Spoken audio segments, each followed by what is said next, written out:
¿Cómo están? Bienvenidos nuevamente a este su programa Opinión en Jaque. Seguimos con el curso de cómo hacer teología.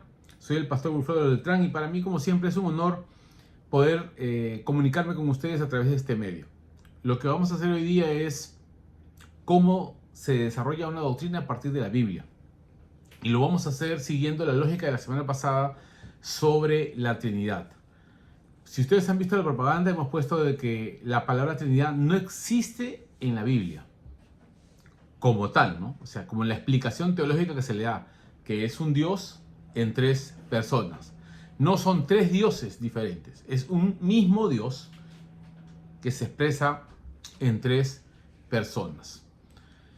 Este es un conflicto, como ya hemos dicho, para la lógica humana, pero vamos a ver si surge del texto o no, porque he tenido una serie de comentarios de algunos que tienen una perspectiva unitaria, que para ellos, cuando decimos unitaria o unitarista, quiere decir que ellos creen que Dios es solo una persona y que el Padre, el Hijo y el Espíritu Santo son solamente modos como Él se comunica, pero en esencia son una sola persona. O sea, es un artista representando el papel de Padre, de Hijo y de Espíritu Santo. La pregunta de fondo es, ¿cuál de las dos posturas tiene razón? Si estos pensamientos son la explicación exacta de lo que dice la Biblia. Por eso es que quiero empezar hoy día de cómo hacemos teología, en este caso sobre la Trinidad, sobre Dios mismo. ¿Qué expresa Dios sobre sí? ¿Y cómo entendemos nosotros? Ustedes se acordarán que hemos tenido el triángulo hermenéutico, ¿no? Ya se los he enseñado a los que de repente primeramente nos están viendo o ya tienen solamente uno o dos capítulos que han visto esta serie. Les recomiendo que vayan a las bases hermenéuticas que hemos establecido para hacer teología. Y hablamos del triángulo hermenéutico. ¿Qué es el triángulo hermenéutico?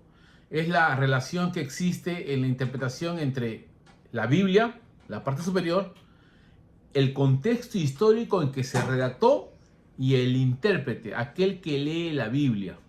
¿Cómo se relacionan estos tres elementos en la comprensión del pensamiento que brota de ella?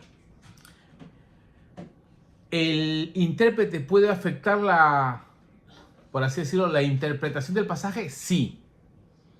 Algunos me han dicho, me han escrito, ¿dónde está la definición de que Dios es tres personas? ¿Dónde dice? ¿Ya?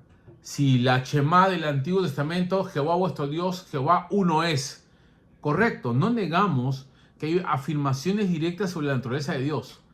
Pero el conflicto no surge a partir de las afirmaciones directas, sino de las comparaciones de otros pasajes que también afirman que Dios Padre es diferente al Hijo. Voy a empezar con esta comparación del Evangelio según San Juan. Ya lo hemos visto, entonces, ¿cuál es el primer paso para establecer una doctrina? Leer el libro varias veces. Familiarizarnos, en segundo lugar, con el lenguaje que utiliza el escritor. Tratar de entender cuál era el significado semántico de la época y cuál era el significado que ellos utilizaban o cómo modificaban el significado de acuerdo a las palabras que acompañan el pensamiento que ellos expresan. Y creo que la mejor forma es establecer el primer paso, que dice, el primer paso es establecer una doctrina. Primero tiene que seleccionarse los textos claros y sencillos, que expresan las ideas con precisión y no necesitan de mayores elementos y criterios para entenderlos. Muy bien, ese es el primer paso. Vamos a leer Juan 1:1. Creo que es el más conocido por nosotros,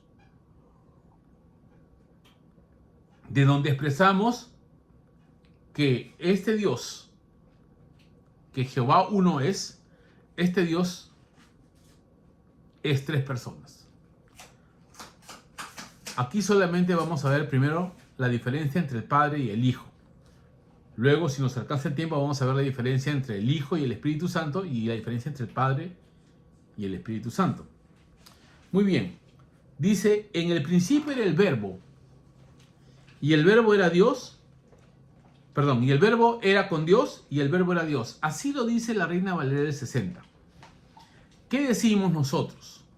Bueno, una vez que seleccionamos el pasaje, el siguiente paso es ver el significado de las palabras.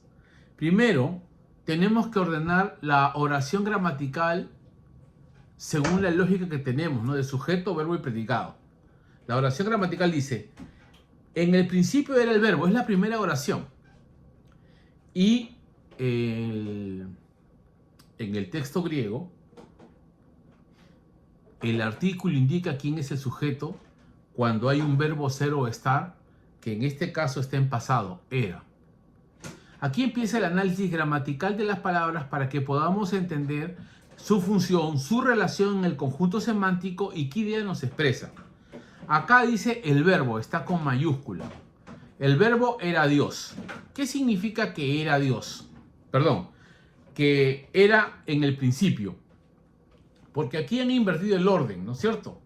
El verbo era en el principio quiere decir que el verbo existía antes que empiecen todas las cosas. Y uno me dice, ¿pero por qué?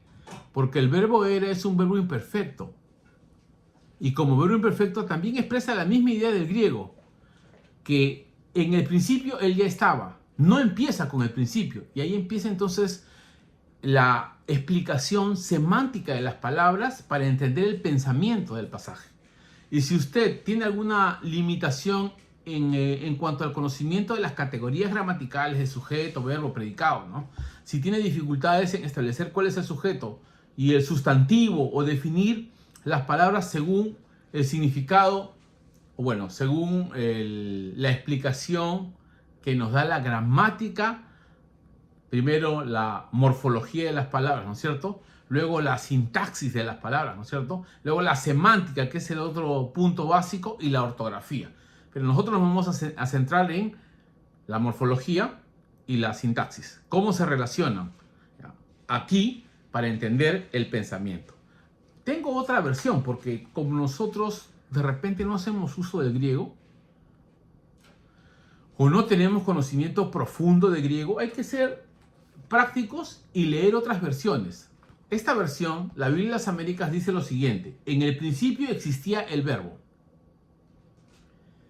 O sea que ya indica que el verbo existía en el principio. O sea, cuando empezó toda la creación, el verbo ya estaba presente.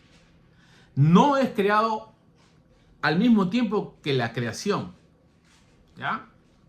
No es que aparece recién, sino que ya existía antes de. Y aquí hay que aclarar que no lo incluye en el principio. Entonces, al no incluirlo en el principio, quiere decir que tiene una existencia preexistente, ¿ya? Que estaba antes de la creación material. Y bueno, diría, pero si es un ángel, ahí vamos a ver. Por eso es que las oraciones que acompañan a la explicación de la presencia del verbo en la creación nos ayudan a entender hasta ahí. Uno podría decir, bueno, pero ahí no dice que es Dios. Muy bien. Que se llama verbo. Muy bien. No lo dice. Tampoco dice que no haya sido creado. Correcto. Sigamos leyendo para ver cómo se complementan las ideas. La primera sentencia entonces que vemos acá, la primera oración es en el principio, el orden lo han invertido porque debería ser el verbo era, o también puede decirse estaba en el principio, o existía, como lo dice esta versión de la Biblia de las Américas. O sea que el verbo existía en el principio. Y como vemos nuevamente, el verbo nos indica que existía antes del principio, que no empezó con el principio, que ya estaba cuando empezó la creación, ¿no? Él ya estaba, ya existía, él es antes de la creación misma. Y no se le incluye dentro de la creación. Por eso es importante el análisis semántico y la relación del significado de las palabras dentro de la oración, porque eso nos amplía la comprensión de por qué afirmamos esto o aquello. Y no debe ser forzado. Ahorita no le estoy introduciendo ninguna explicación teológica, solamente estoy tratando de hallar el significado. Cuando digo teológica, no quiero decir que Jesús era un ángel, ¿no? Por ejemplo, como dicen algunos, no. Dice que el hecho que no diga que había sido creado junto con la creación no quiere decir que no lo crearon antes. Correcto, voy a aceptar esa lógica, pero no voy a decir entonces que es un ángel, porque no hacemos teología de lo que no dice. ¿Ya? Porque lo que no dice puede usarse para bien en pro o en contra de uno mismo. Ya he explicado eso en otras reuniones que hemos tenido. Pero para eso están las oraciones complementarias. Recuerden que el verbo está en pasado, verbo ser y estar en el verbo imperfecto. Y vuelvo a utilizar entonces la I, que indica otra afirmación que acompaña la explicación de quién es el verbo o a qué se refiere que es el verbo. Porque aquí, antes de pasarme a la siguiente oración, tenemos que ver que la palabra verbo es un sustantivo. Y ustedes saben que en la descripción del sustantivo, que pasa a ser un sujeto en la oración, según la descripción de la gramática, el sujeto es una persona, animal o cosa. ¿Cuál de las tres creen que se refiere? Ahí entonces empezamos digamos, a tratar de comprender a qué o qué entendía la audiencia original cuando se decía verbo.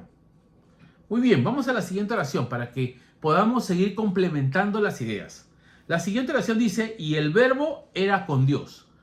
Muy bien, entonces aquí veo que el verbo era o estaba o existía con Dios.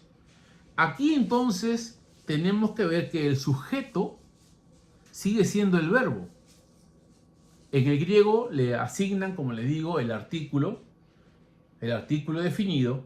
Por consiguiente, en su idioma están afirmando que es el sujeto de la oración. Y dice, estaba con Dios. Entonces aquí tenemos que ver, ahora hay otro sustantivo, pero uno está en el sujeto y otro está en el predicado. Y va acompañado por una preposición, la preposición con. ¿Qué significa la preposición con? Compañía. Que estaba junto a Dios. Que estaba con Dios, quiere decir que no era Dios, era diferente a Dios. O sea, aquí el verbo se está distinguiendo de Dios. Por eso es que nosotros empezamos a reflexionar, ¿ya? A decir, cuando hablamos de Dios, hablamos de un ente y ahí tenemos que describirlo. Es un ente no material, ¿ya? Que es un Dios en forma de persona, es un Dios como creían los griegos, ¿no? Un ser que tiene sentimientos y pasiones como los hombres, ¿no? Que son envidiosos. Ahí tendríamos que ver a qué se refiere con la palabra Dios. ¿A quién se refiere? ¿Qué significado está expresando este sustantivo Dios? Por lo pronto está distinguiendo al verbo de Dios. Y esto es importante porque Juan va a explicar la diferencia. Él, por eso decimos que la Biblia se interpreta a sí misma, no que se interpreta sola. Eso quiero dejarlo bien en claro.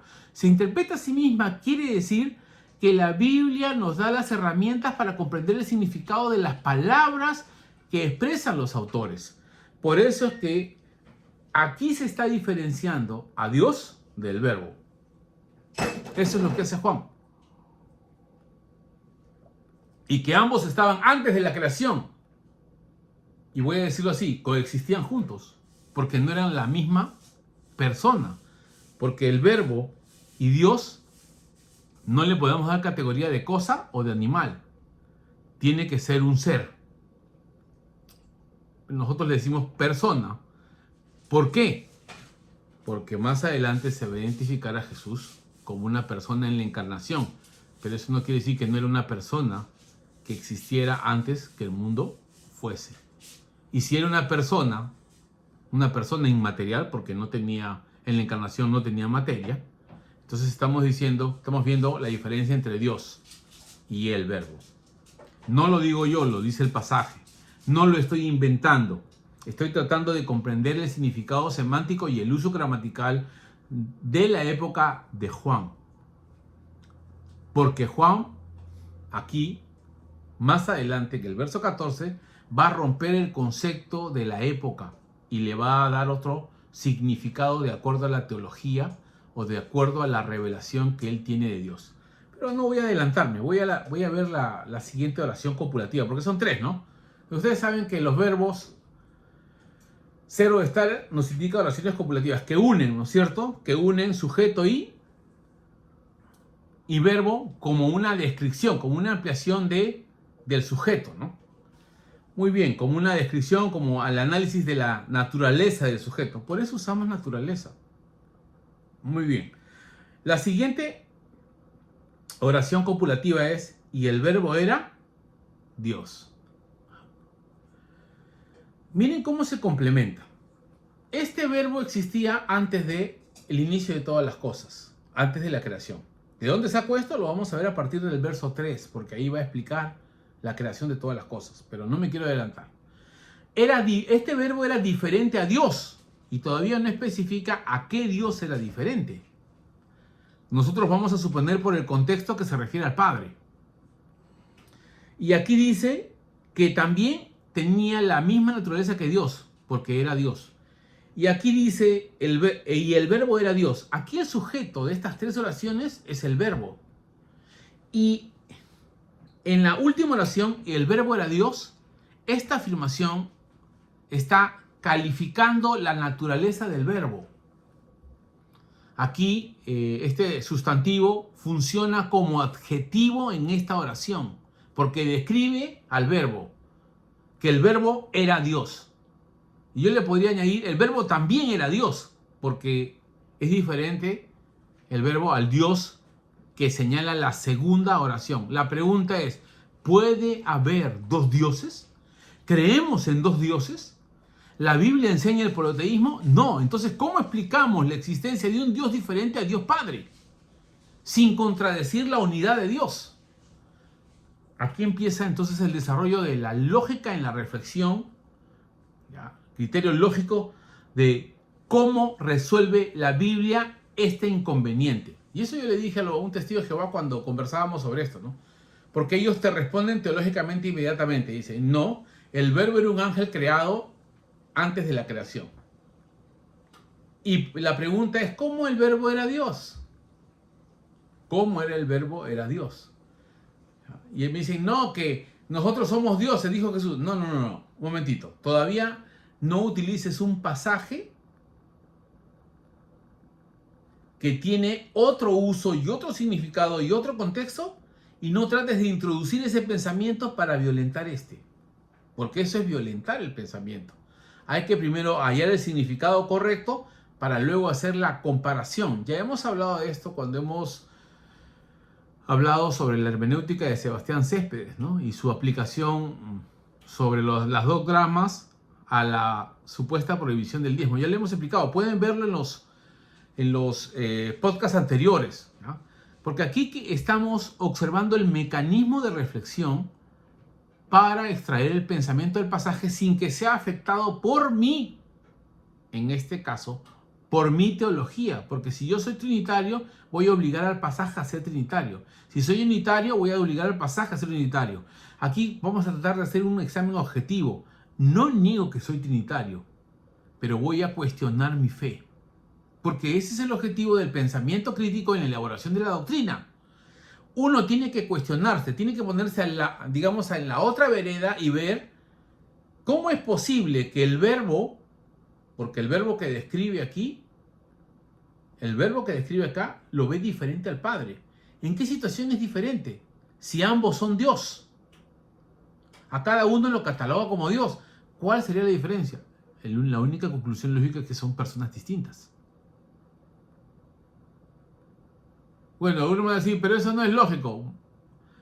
Bueno, hay una lógica bíblica para resolver estos conflictos. No estoy hablando de la lógica humana, porque la lógica bíblica tiene su coherencia y tenemos que ceñirnos a esa lógica. No a mi lógica, es lo que está diciendo Juan, ¿ya? Juan, y aquí vamos a luego a ver cómo lo maneja en su propio vocabulario, ¿no? Cuando entendemos todo su libro vamos a ver que el énfasis de Juan es demostrar que Jesucristo es Dios, así como el Padre, ¿no? Lo vamos a ir leyendo más adelante, yo me estoy adelantando, porque aquí no tengo mi libro en la mano, pero 10 métodos de comparación en el uso hermenéutico, ¿no? 10 métodos que se han desarrollado. El analítico, el que estamos haciendo desde el punto de vista semántico, y luego viene el sintético cuando comparamos, ¿ya?, las verdades que se juntan sobre Dios y armamos lo que hemos dicho inicialmente, el rompecabezas, la imagen que proyecta la Biblia. No yo, sino la imagen.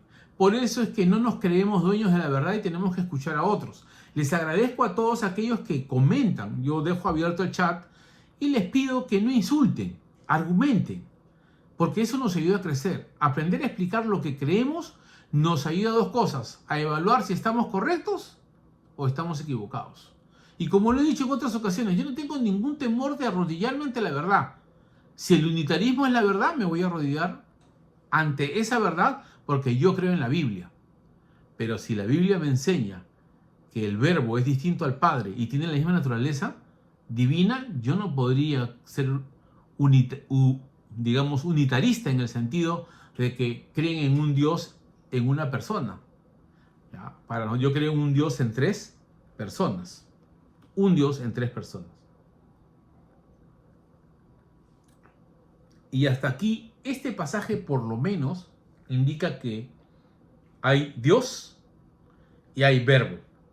Y que tienen ambos son Dios. Uno por la descripción directa de su nombre Dios, ¿ya? Por el significado semántico que encarna la palabra Dios, y otro por la descripción que se hace con el término Dios del Verbo. Porque aquí funciona como un adjetivo. Es un sustantivo, pero funciona como un adjetivo. ¿Que eso puede suceder? Claro que sí. Cuando uno te dice, tú eres un Judas. Judas es un nombre. Pero cuando yo lo uso para describirte, en el significado semántico pasa a ser un adjetivo. Los que saben de gramática, han estudiado gramática, lo tienen fresco en la memoria, tú de repente has estudiado y se te ha olvidado, puede pasar. Lo que a mí no me interesa es demostrar que sé gramática, lo que me interesa es extraer lo que dice el pasaje. Y la gramática en este caso no facilita porque es el idioma, es un idioma estudiable. ¿Ya? Es un lenguaje estudiable, se puede comprender las categorías.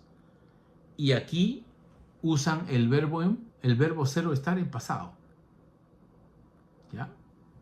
El verbo ser o estar en pasado, ¿no? A mí cuando estudié griego me obligaron a aprender de memoria este pasaje, ¿no?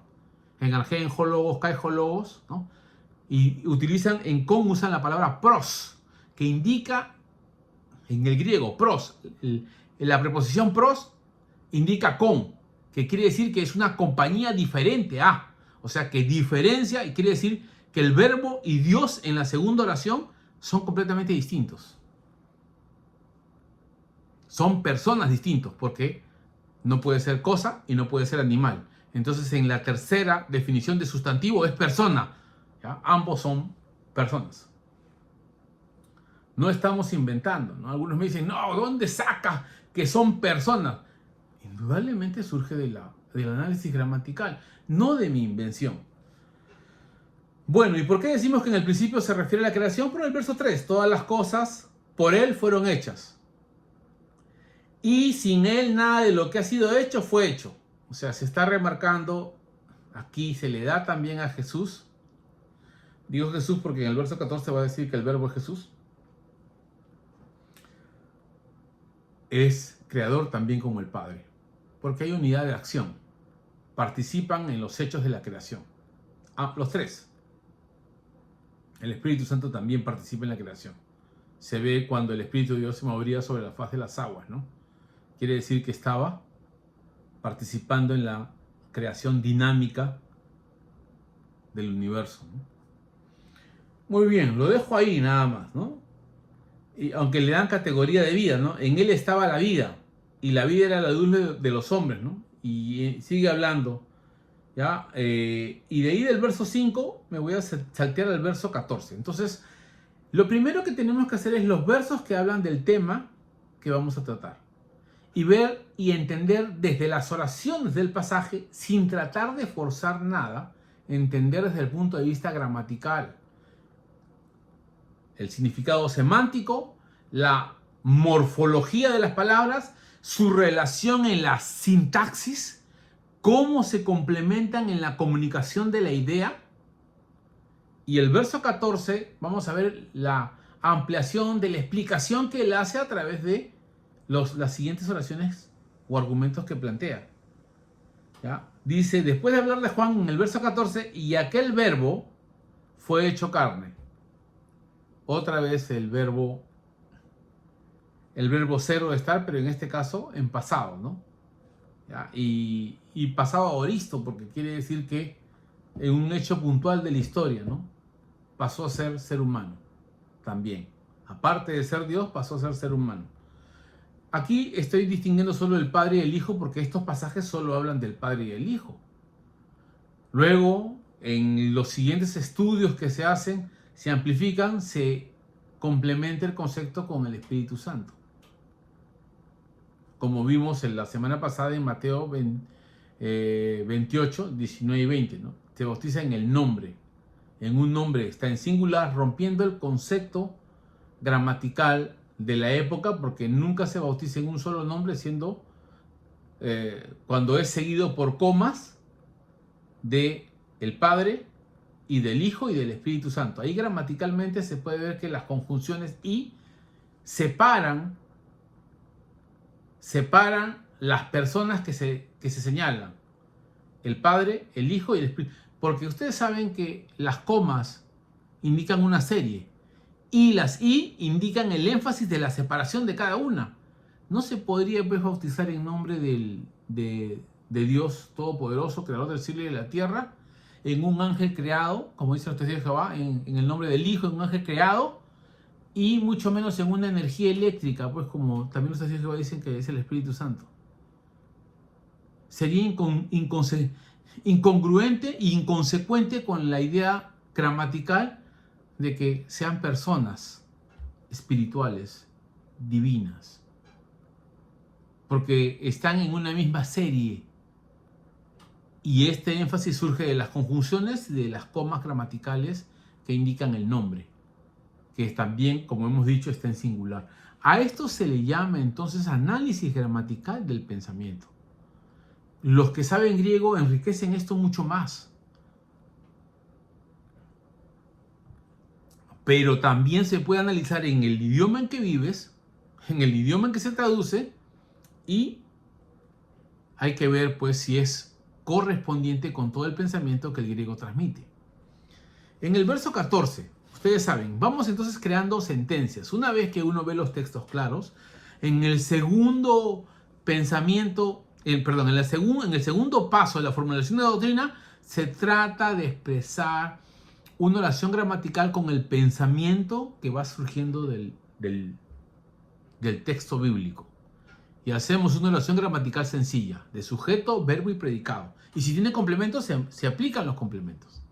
Podríamos decir que el verbo, y podríamos, por lo que entendemos, es una persona eterna que tiene la misma naturaleza del Padre. ¡Wow! Una oración en ese nivel. Yo sé que algunos me van a criticar, van a tener un conflicto conmigo, pero tendrían que demostrarlo así. No gritando, no insultando, no hablando catalogando de hereje y de blasfemo sin demostrar sus argumentos. Por favor, somos gente inteligente y este canal para mí lo comparo con un laboratorio teológico, ¿no? Aquí podemos hasta equivocarnos, ¿ya?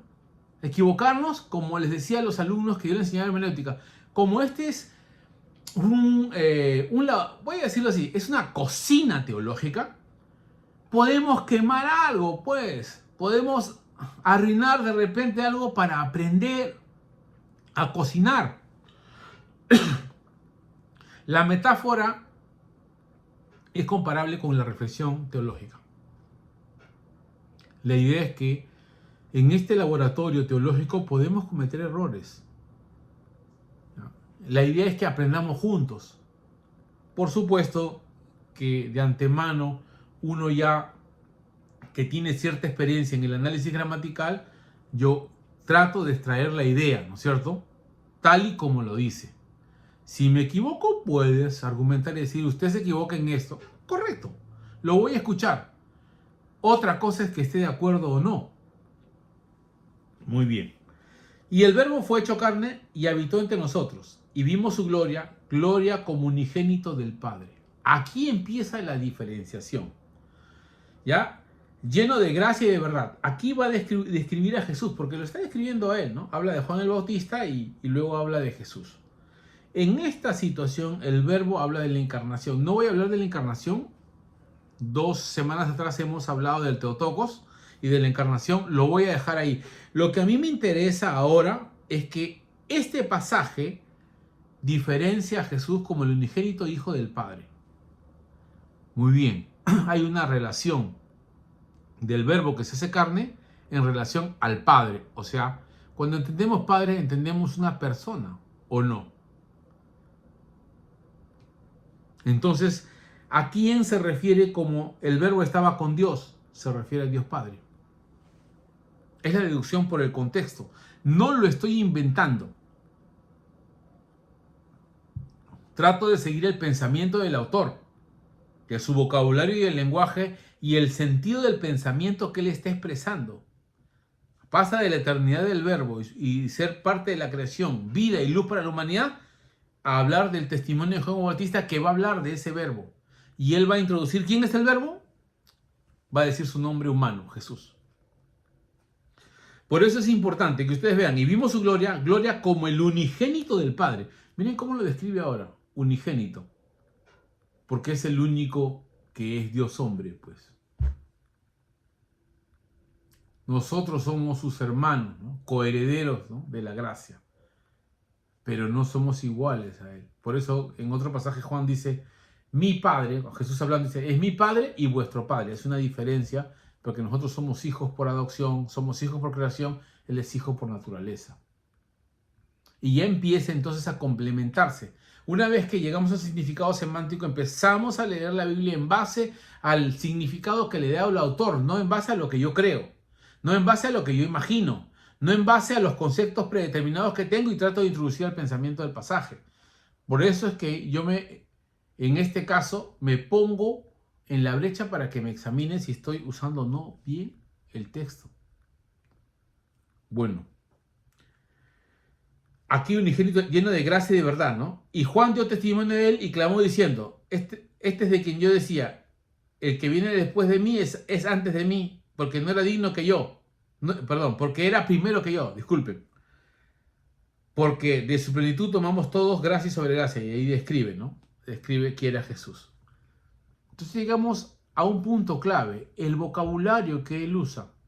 Usa el verbo como unigénito del Padre. Y el Padre, por consiguiente, pasa a ser Dios. Pasa a ser el Dios que acompañaba al Verbo en la eternidad. Distingue entonces dos personas divinas diferentes. Por lo menos estos pasajes están en ese camino. Voy a continuar, porque aquí no dice que ellos son la misma persona, pero sí que son uno en naturaleza. Juan 10:30. Voy a pasar a otro pasaje, aunque ya se siente un poco, digamos, el peso de la reflexión, pero voy a ir al capítulo 5. Con esto voy a terminar, para no hacerlo muy largo. En el capítulo 5, verso 18, y les pido que ustedes lean el paralítico de Betsaida, ¿no? Jesús lo sana en la fiesta y bueno, levántate, toma tu lecho, ¿no? Y le dice que no peques más y bueno. Y en el verso 16 lo cuestionan, los fariseos dicen, los judíos los cuestionan, dice, procuraban matarle porque hacía estas cosas en el día de reposo. Para ellos no era lícito sanar en el día de reposo, ¿no? Ya Jesús en Marcos 3 va a explicar esto, no voy a entrar ahí. Pero lo que me interesa es cómo Jesús le responde en el verso 17. Y Jesús le respondió, mi Padre hasta ahora trabaja y yo trabajo. Eso es lo que le dice. Uno diría, pero bueno, ¿cuál es el problema? Mi Padre, Ahora, ¿qué entendían sus opositores? Aquí viene lo bueno. Para seguir afirmando que Dios, que acompañaba al Verbo en el principio, era Dios el Padre. A él se refiere Juan, por lo menos en esta relación padre-hijo. Porque el verso 18, miren lo que él dice. Lo que entendía la audiencia original, no tú y yo, ¿ya? Y no estamos explicando una cuestión teológica, estamos explicando lo que dice el pasaje. Dice acá, por esto los judíos aún más procuraban matarle, porque no solo quebrantaba el día de reposo, sino que también decía que Dios era su propio Padre. haciéndose igual a Dios. Aquí viene entonces en la afirmación de que él hacía, de que Dios era su Padre, y al compararse con él, ellos comprendían que él se estaba poniendo en la misma categoría divina que el Padre. No que eran la misma persona, sino en la misma categoría divina. Y eso entendían sus opositores. Entonces, ¿cómo podemos comprenderlo nosotros ahora en la actualidad? Si entendían eso, ¿eso es lo que quería decir o no? ¿O lo estaba inventando? Quiero que noten lo que dice Juan y por qué lo dice. Y él está complementando y explicando en diferentes situaciones de la vida de Jesús lo que él está explicando en la relación entre padre e hijo, o el verbo y el padre. Por eso es que decimos que son personas distintas. Por eso afirmamos que aunque no está la palabra Trinidad, y ahorita no he hablado sobre el Espíritu Santo, quiero decirles de que sí está el concepto de que es un Dios en tres personas, que tienen los mismos atributos, tienen la misma naturaleza, pero son diferentes personas, porque se diferencian en algunas experiencias y acciones, porque el Padre y el Espíritu Santo no se han encarnado. Solo se encarnó el Hijo. Y el Padre y el Espíritu Santo no han muerto, solo murió el Hijo. Por eso es que hay que leer el pasaje y profundizar el texto. Muy bien. Hay varios pasajes que ya he leído con ustedes y he tratado de examinarlo. Pero quiero hacer un pequeño resumen. Elegimos los pasajes sencillos. Evaluamos el significado semántico de las palabras, su función morfológica, o sea, individualmente, y luego su relación en la sintaxis. Porque esos tres elementos son importantes. Y entendemos lo que significaba en la época. ¿Por qué decimos que el verbo era una persona? Porque luego vamos a verlo encarnado y expresándose como Jesús. Una persona humana, pero también había sido una persona divina. No voy a explicar ahorita las dos naturalezas de Cristo que se ven a través de una sola persona, pero entonces cuando se habla del verbo, él está hablando de una persona. Eso es lo que él entiende y lo que se deduce de lo que se explica en el Evangelio. Algunos me dicen que soy redundante, perdonen, soy maestro, he trabajado con adolescentes muchos años, he sido pastor de jóvenes y me he acostumbrado a enfatizar una idea de tal manera de que quede en la memoria del adolescente y que él lo pueda explicar al menos en su lenguaje. Es decir, hay un colegio, sí, aparte de ser profesor de seminario y haber enseñado también en el Seminario Evangélico de Lima, en la Universidad UCEL, y agradezco a Dios entonces este tiempo de poder transmitir estas ideas. Si ustedes quieren dialogar conmigo, magnífico, ¿no? Algunos me dicen, ¿por qué no hacen un en vivo? Todavía no lo he querido hacer porque no tengo las herramientas. Ustedes saben que esto lo hago solo con mi celular, yo no tengo un mayor equipo, ¿no? Por eso se ve tan rudimentario a veces. Pero lo que me interesa ahora es transmitir ideas para que la gente pueda evaluar los diferentes pensamientos que hay y herramientas que le faciliten su reflexión. Así que los espero, les agradezco porque después de que ustedes formulan su pensamiento, como les puedo decir, ¿cuál es el resumen que yo formularía ahora en una oración gramatical sencilla? Que el verbo es un Dios eterno que estaba acompañado del Padre. Así podría formular. También puede decir que el verbo es una persona distinta al Padre que comparten la naturaleza divina y son eternos. Y participaron en la creación. Ya vamos añadiendo todos los conceptos que se van aplicando. Explicando en el Evangelio. Eso es lo que deseamos. Así que les agradezco por este tiempo. Y escriban sus comentarios por favor, háganlo con madurez, ¿ya? No insulten. ¿Ya? Recuerden que el insulto es la expresión del ignorante que no puede argumentar. Es que indica la capacidad del mediocre que ataca a las personas porque no puede defender lo que cree. Y recuerden que 1 de Pedro dice, 2:15, es un mandamiento, que estés preparado para presentar defensa con mansedumbre ante todo aquel que demande que le expliques tu fe. Bueno, lo estoy parafraseando. ¿No? Y lo dice con espíritu de mansedumbre, para que la lucidez del evangelio se vea. Porque si la gente nos ve pelear e insultarnos como lo hacen los mundanos, no incentivamos a la gracia. Hacemos que el corazón de los impíos se endurezca. Así que seamos coherentes.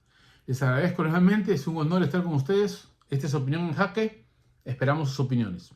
Dios los bendiga. Gracias.